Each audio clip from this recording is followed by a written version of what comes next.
Salve Regina, Mater misericordiae, vita dulcedo, estes nostra salve.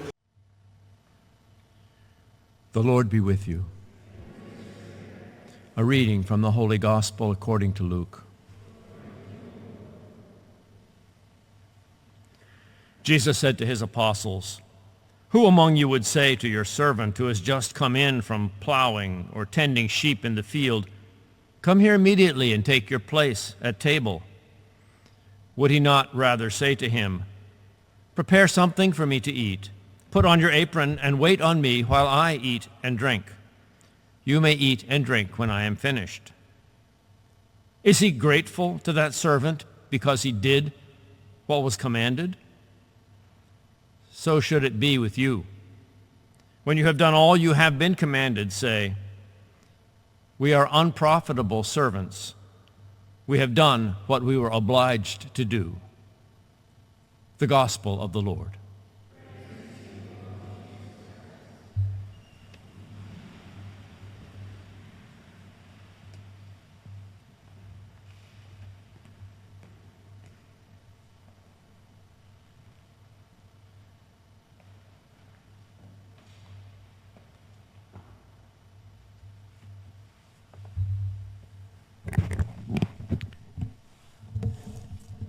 Today we honor Saint Josaphat.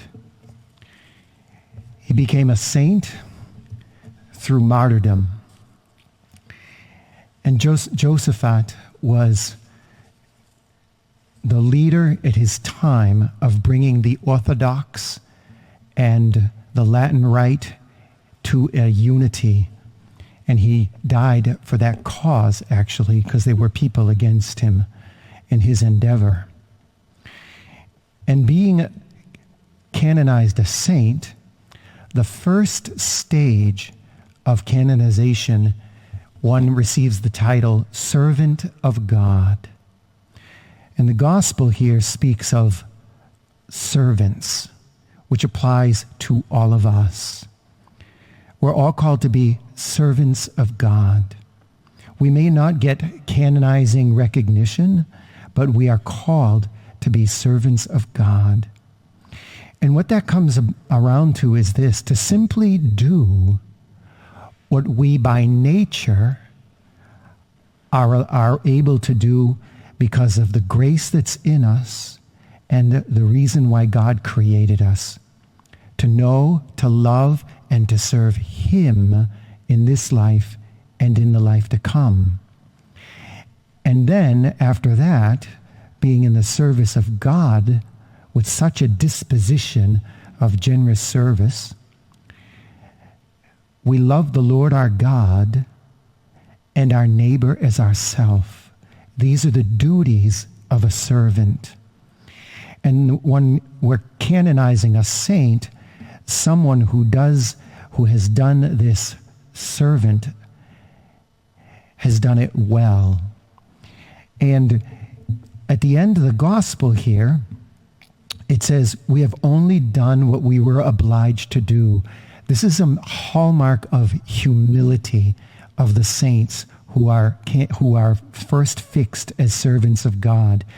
They have the attitude that I just did what I was supposed to do. Why?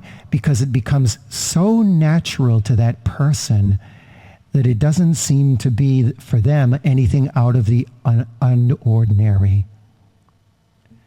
And so they are servants of God because they strive to be good servants of God.